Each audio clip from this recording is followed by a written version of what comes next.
En historia, que nos presenta Mario Islas Campos, con el tema el caso de San Salvador Atenco, entre la historiografía y los usos políticos de una memoria violentada del 2001 al 2010. El examen se va a realizar en el formato tradicional que se realiza aquí en la facultad. En esta ocasión hay una variante, van a filmar la exposición solamente de Mario, para la cual él autorizó, lo cual está permitido, y yo como presidente también autoricé que solamente la exposición de Mario, puesto que él aceptó, se filme, y posteriormente, terminada su exposición, obviamente se apaga el aparatito y damos inicio al examen. Entonces, vamos a empezar. Mario, tienes el tiempo que tradicionalmente se usa para tu exposición y te escuchamos con mucho interés. Y por favor apaguen sus celulares, eso sí.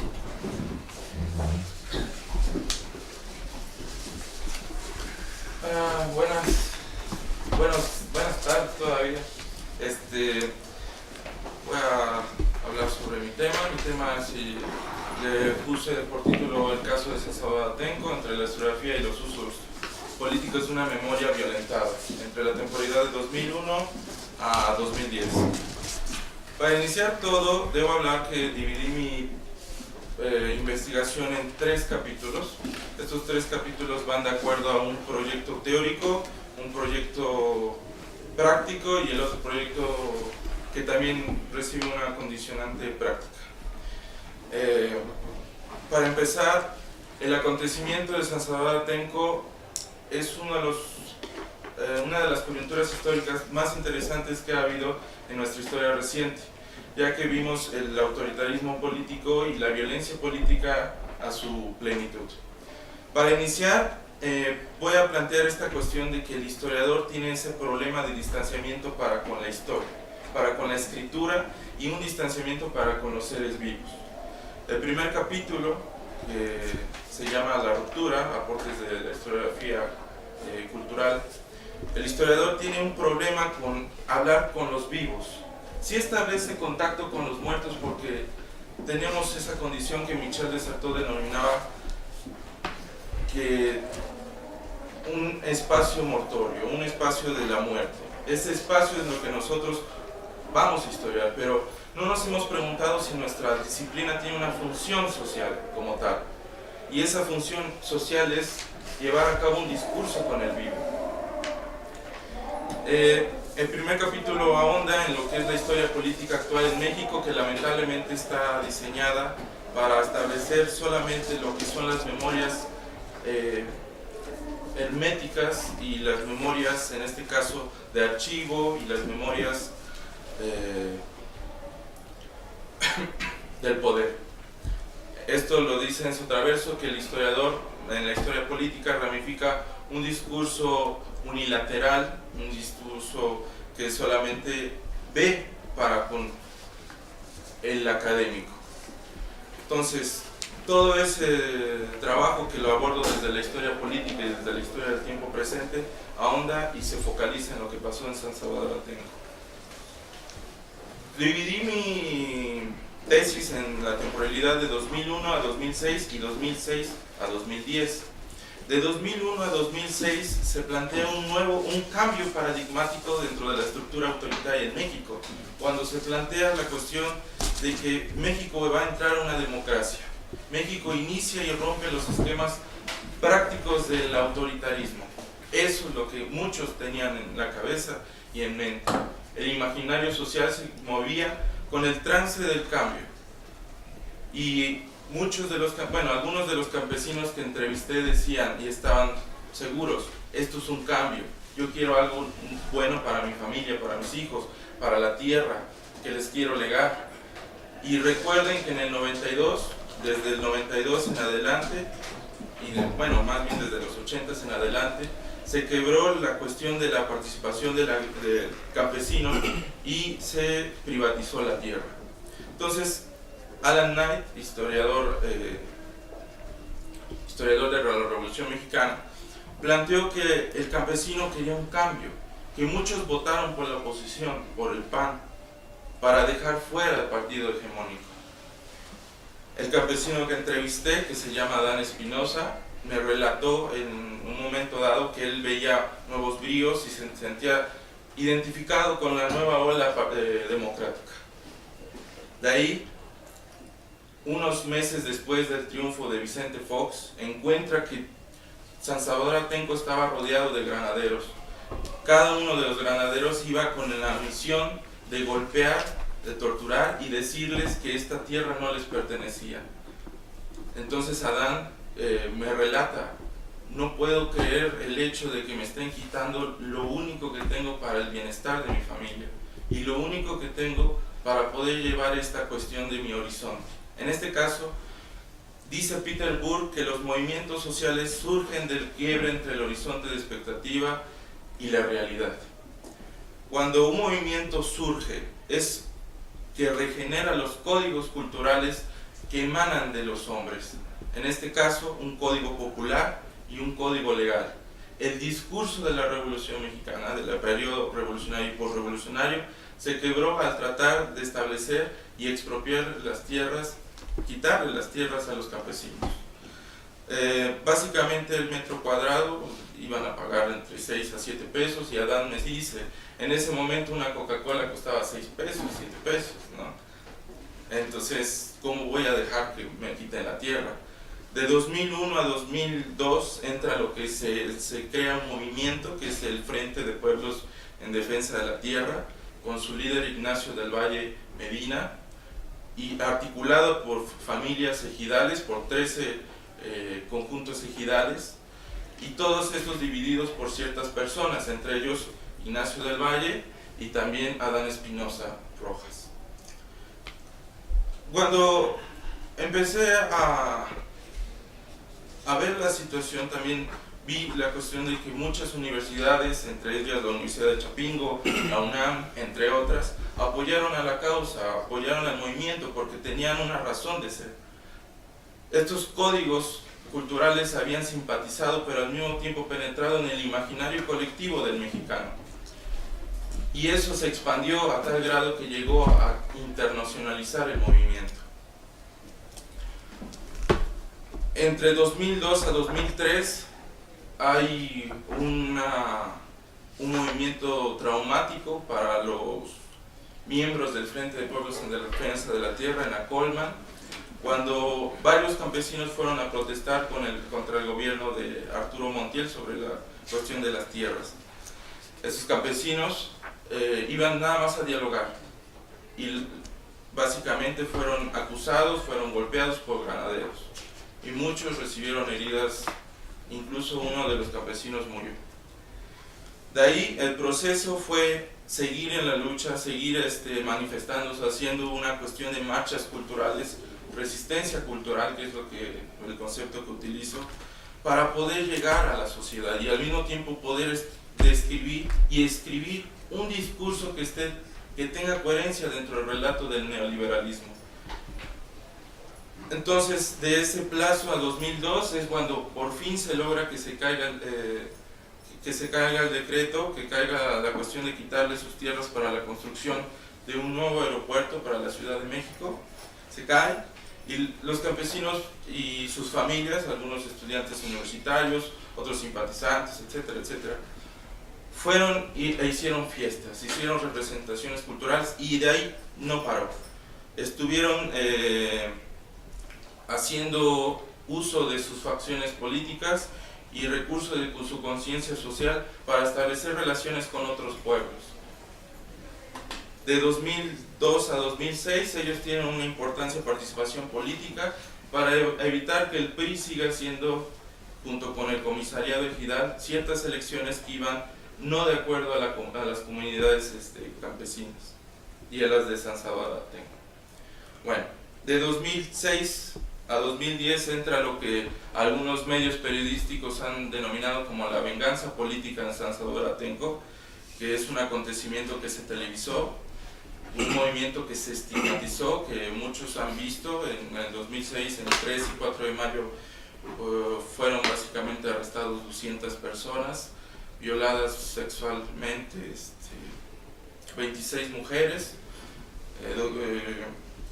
y el líder Ignacio del Valle fue encarcelado. La pena que le daban a Ignacio del Valle era más de 110 años, 112 años. Entonces, aquí estamos hablando de una cuestión que inicia con el movimiento y va y se regenera con la violencia. La violencia política cayó en Atenco, fue cercado a Atenco, y posteriormente lo que yo investigué fue el periodo de persecución política. Un campesino me decía, el día que tuvo que huir de Atenco, yo no le dije a mi familia no supe qué onda con ellos por 4 años. Ellos me buscaban por medios como internet, periódicos, y eso lo documenté en la tesis, y no lo encontraban, pensaban que ya había muerto, pero él tuvo que esconderse de la persecución política. Más de 4 años, más tiempo para que crecieran sus hijos y desarrollaran ciertos bloqueos en la concepción de lo que había pasado en Atenco. Televisa y TV Azteca habían firmado un trato con el gobierno que le siguió Arturo Montiel en el Estado de México, que fue encabezado por Enrique Peña Nieto, y este trato era básicamente de publicitar y proyectar su figura en el Estado en una cuestión política y también social. Lo que pasó en Atenco, ustedes, muchos que hayamos visto por ese entonces TV Azteca o Televisa, estigmatizó al movimiento. De ahí se crea una cuestión de persecución política. Hubo un momento en que me relata un campesino que él no podía concebir la vida de otra forma, como no cuidar de su tierra, no cuidar de sus animales y no tener ese vínculo con la sociedad que le estaba degenerando, en este caso el Estado neoliberal. Al paso del tiempo, la esposa de Ignacio del Valle, Trinidad, su hija América, lucharon, combatieron desde sus trincheras. Trinidad se tuvo que ir 6 meses en el momento de la persecución, regresó, su hija tuvo que ir y venir de un estado a otro para que no la siguieran. Los presos políticos fueron torturados, hay cartas, en la tesis están las cartas que básicamente desde las 5 o 6 de la mañana los bañaban con agua fría y los golpeaban en las partes nobles. Ahora sí, fue un proceso de tortura latente. Ya en este momento el frente empieza a desintegrarse, empieza a haber divisiones y los 13 pueblos, los 13 ejidos empiezan a dividirse, empieza a haber traiciones, empieza a haber chivatones, como algunos denominaban. En ese plazo, afortunadamente, Adán Espinosa, quien estuvo perseguido, me relata que una familia de una organización no gubernamental le dio apoyo, le dio acogida por un tiempo para que no lo persiguieran. Estas son las historias y las memorias que lamentablemente en la historia y en la disciplina y también en la academia no se ven.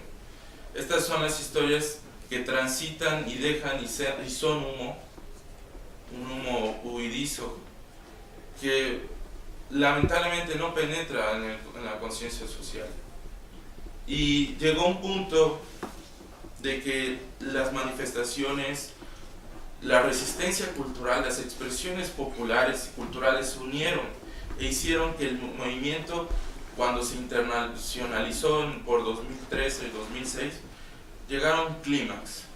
Y en el periodo de 2010, los presos políticos, que gradualmente fueron siendo liberados por la fuerza de abogados, de simpatizantes, de estudiantes, de miembros del frente, pues lograron que todos los 200, más de 200, lograran la libertad en 2010.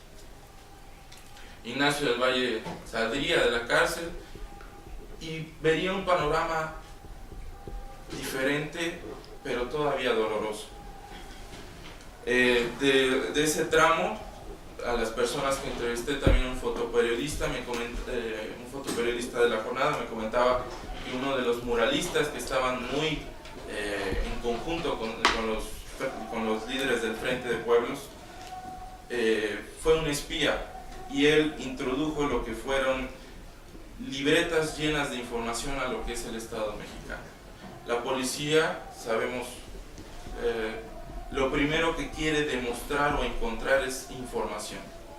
La policía mexicana como tal actuó por medio de chivatores, por medio de personas que estaban con ellos, o que sedujo dentro de las participaciones del frente y sus movilizaciones para crear este doble choque.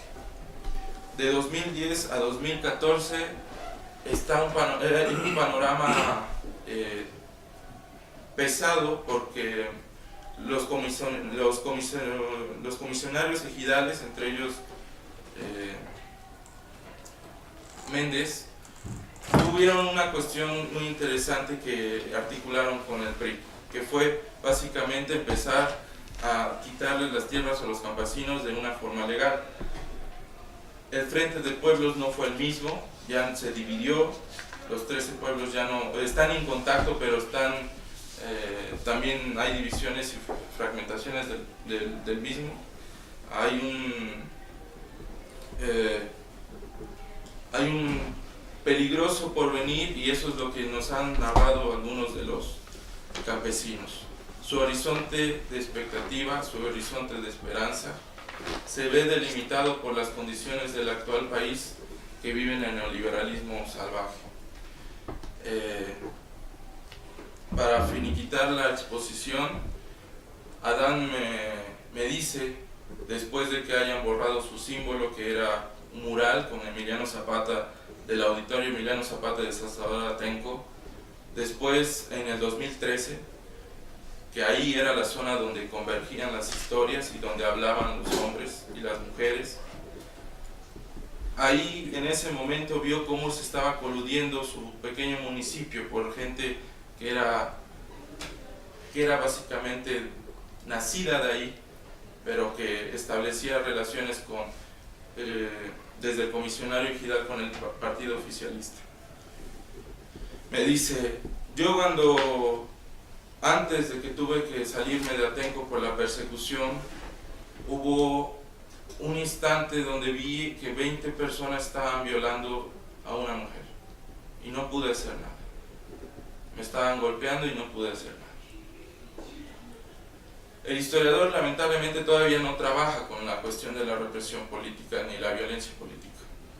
El historiador todavía está en su proceso de especialización, y es un proceso lamentablemente cargado de indiferencia ante las condiciones sociales por las que se han marcado los movimientos sociales y las rebeliones actuales. Una vez que fui a Atenco, hubo un momento en 2014 que muchas mujeres que fueron violentadas sexualmente se reunieron y empezaron a hablar de sus casos ante el público. Empezaron a hablar de sus casos, empezaron a hablar de que debían de preservar la memoria, debían preservar la lucha y no dar marcha atrás a lo que era un proceso de libertad, de decencia y solidaridad. Cuando pasó eso, dos chavas, compañeras como de alrededor de 20, 22 años, se acercaron y hablaron ante todas las personas que habíamos ido a ver el evento en San Salvador Atenco. Las dos chavas comentaron que el 1 de diciembre de 2012, en la toma de posesión de Enrique Peña Nieto, habían sido violadas sexualmente. Y esos casos no se saben. En particular, aquí estoy hablando de un momento de quiebre, que 2006 fue un año peligroso para el Estado mexicano. Hay que considerar también los acontecimientos de la APO, que algunos críticos y teóricos le denominan la Comuna de Oaxaca, también lo de San Salvador Atenco, y otros más acontecimientos que mancharon ese 2006 y que posteriormente taladrarían en los escenarios de la vida cotidiana con la violencia que vivimos actualmente, con la guerra del narcotráfico. Sobre San Salvador Atenco, los campesinos siguen resistiendo, la obra se está creando, sus códigos culturales existen, su representación y su identidad se ha dado por estos choques y tensiones y al mismo tiempo apertura con otros grupos como organizaciones no gubernamentales, con grupos exteriores como, en Francia apoyan mucho el movimiento, en Italia y en España, y de esto han creado conocimientos que a veces nosotros dejamos a un lado. Estos conocimientos de resistencia lo aplicaron a lo largo de más de 10 años y lo siguen haciendo para poder abocarse a algo que es su vida cotidiana, el recuerdo de su vida cotidiana. Y para finalizar, la obra del aeropuerto se está construyendo ya, la está llevando a cabo Carlos Slim y la está llevando también Fernando Romero, que es familiar de Carlos Slim. Entonces estamos viendo cómo los proyectos, las construcciones, los megaproyectos, que algunos de los campesinos denominan los megaproyectos de la muerte, están destruyendo las raíces y las identidades y al mismo tiempo están regenerando de esas resistencias oportunidades dentro de esta historia intergeneracional. Y eso sería todo. Bien, muchas gracias, Mario.